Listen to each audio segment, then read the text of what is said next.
I think we have to take some time to look at the historical record here. This subject, of course, we're talking about the 1976 Alaska Permanent Fund being passed 40 years ago. Pretty remarkable. It's played a great role in our state. It's served us well. We're so fortunate to have that fund, and as we know, other states are envious of us because no other state has a fund the size of ours. Actually, Mr. President, I remember voting for it in 1976, and a few other people in this room may have voted for it then. Of course, many members in this legislature were not old enough to vote.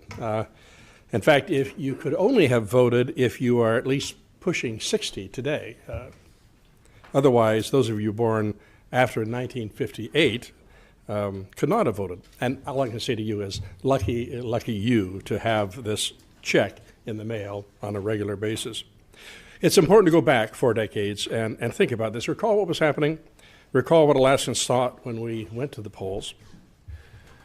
It was in the course of this body, before we went to a public vote in 1976, the legislature had to agree to it, ballot proposition number 2 on the permanent fund.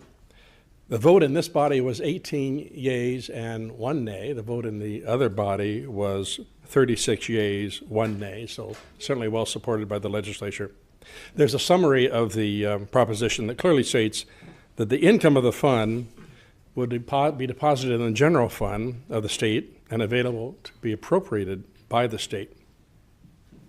So many of us voted in that 1976 election, believing we were creating a rainy day account, realizing that oil would not last forever.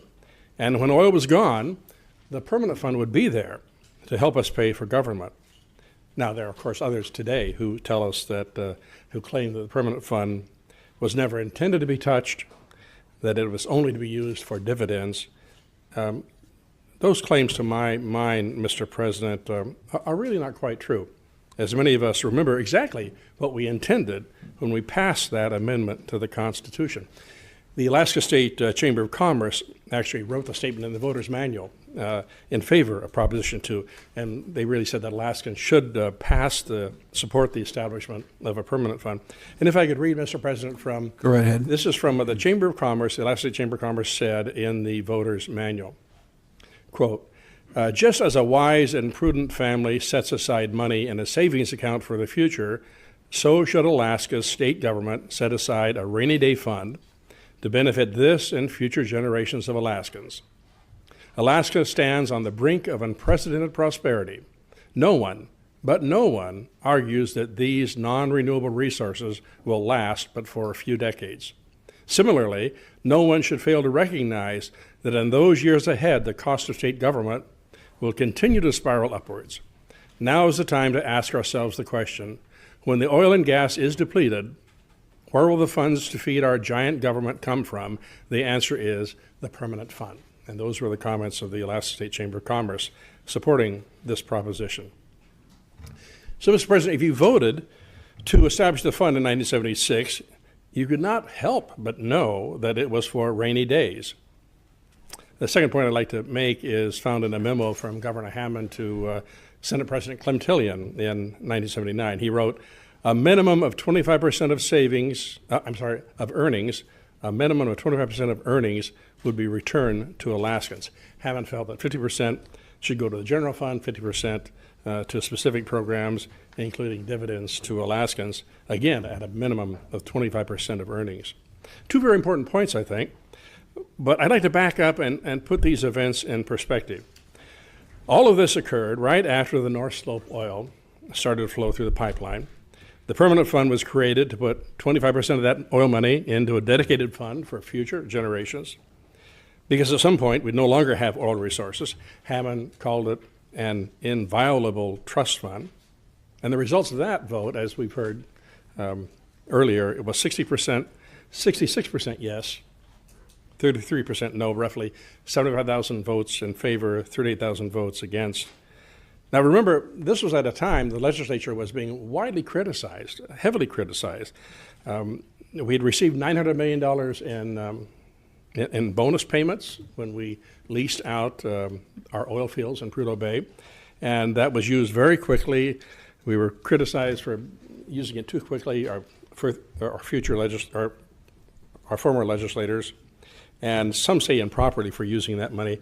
So anyway, the permanent fund was created wisely in a way to place at least some of those oil revenues out of the control of politicians. And today, of course, it continues. It continues to do that with the corpus. Those funds are out of reach of politicians. So we have the Alaska Permanent Fund Corporation, which manages the assets. But spending the fund income is up to the legislature. That's a very important point to remember. Spending the fund income is up to the legislature, and it can be spent on any public purpose. We're fortunate, again, to have the fund managed so well. Good management, inflationary investments, and decisions by the legislature, by us and our predecessors, to deposit extra income into the fund when we were in boom times. Now, everyone knows how important the dividend has become. We've heard that on the floor today. It goes to every Alaskan who has lived here for a full year and plans to remain. Very few exceptions to that. Interesting to realize the lowest dividend was $331 in 1984. The highest was in 2008 when there was an accumulation, $2,069 plus a one-time payment of $1,200. That makes a total of $3,269. So that's interesting, Mr. President, to realize the lowest was $331, the highest was $3,269, almost $3,000 more. Quite a range. And it's interesting to think the first plan that was tried was to pay Alaskans $50 for every year they had lived in Alaska for up to 20 years. Of course, the U.S. Supreme Court took care of that in the Zobel case, ruled it unconstitutional. But it is interesting that in 20 years, at $50, the dividend would have been $1,000, which is what many people are talking about today. But today, because of the Zobel case, every qualified resident gets the same amount, no matter how old you are, no matter how long you've lived in Alaska. And it certainly has had, we know, and we've heard, an enormous impact on our economy, especially in rural Alaska, where there's high unemployment and where cash is often scarce. The fund's uses were never clearly spelled out, that's true, right from the beginning. So today there's a lot of confusion over the role the earnings play and the role the fund should play in our budget shortfalls, even today when we're hemorrhaging money and we're speeding through our savings. So, Mr. President, many Alaskans remember the original intent was to fund state government after the income from oil revenues falls or stops entirely. That intent really did not change, even in 1982, when the dividend program was started. This program modified the permanent fund, but we need to realize it did not replace the original intent, the purpose of the fund. Another wrinkle occurred in 1999 when, with oil prices around $9 a barrel, there was an advisory vote that has been mentioned here that went to the public, asking if some part of the earnings could be used to fund government. Many people spoke in favor of this. Governor Knowles, Lieutenant Governor Ulmer, many other elected officials urged people to vote yes. But of course, the reality was that, interestingly enough, it failed. 84% of the voters said, no, you can't do that. But remember that shortly after that, oil raised to over $60 a barrel. So the public strongly supports seeing the dividend continue and also protecting the principle of the fund. And anything that reduces that dividend, I can tell you from my emails, upsets a whole lot of people. And I'm hearing about it all the time. Many people believe the fund exists only to give them a dividend and that it should be as high as possible. Mr. President, I started in the legislature in the other body in 2000, sort of a brief stay in purgatory, but I'm pleased to be here in the Senate now. The popular belief at that time, Mr. President, was that anyone who touched the dividend was committing political suicide, that they would be summarily thrown out of office at the next election. I'm not so sure that's the case today. Here in the Senate, we voted to use some of the earnings reserved last session, and because the other body could not generate the votes, it was up to the governor, left to Governor Walker, to boldly make that decision to veto the budget, reducing the permanent fund dividend to $1,000. And here we are once again, Mr. President, ready to take I believe, a courageous step at a time when our savings are running out, when we've reduced budgets substantially, when we're still facing this enormous deficit. I think it's important to remember, Mr. President, those of us who voted in 1976 to create the permanent fund knew we were establishing a rainy day account to be used to fund government in tough times. And further, there was an understanding on the part of Governor Hammond that 25% of the earnings would be returned to Alaskans. Our Constitution makes it clear that the principal of the fund may not be spent, but the earnings reserve may be spent by the legislature for public purposes, including the dividend.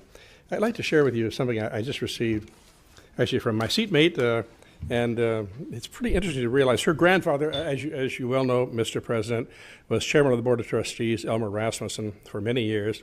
And in 1980, he talked about a long-term policy to reinvest a portion of the annual earnings to pay for dividends, as well as for inflation-proofing the fund, and any excess earnings above that are available to be spent on anything the legislature appropriates.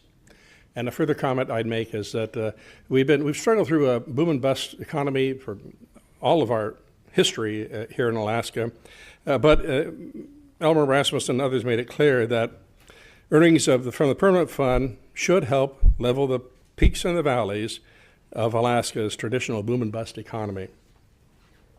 Our choices are hard, Mr. President. Our options are very few, and no one likes to face stark reality. No one relishes making tough decisions that are also unpopular with many people in Alaska. But it is time to vote for what we as individuals, as elected, responsible representatives, believe is best for our districts and for Alaska. It's time to support the governor's bill. Thank you.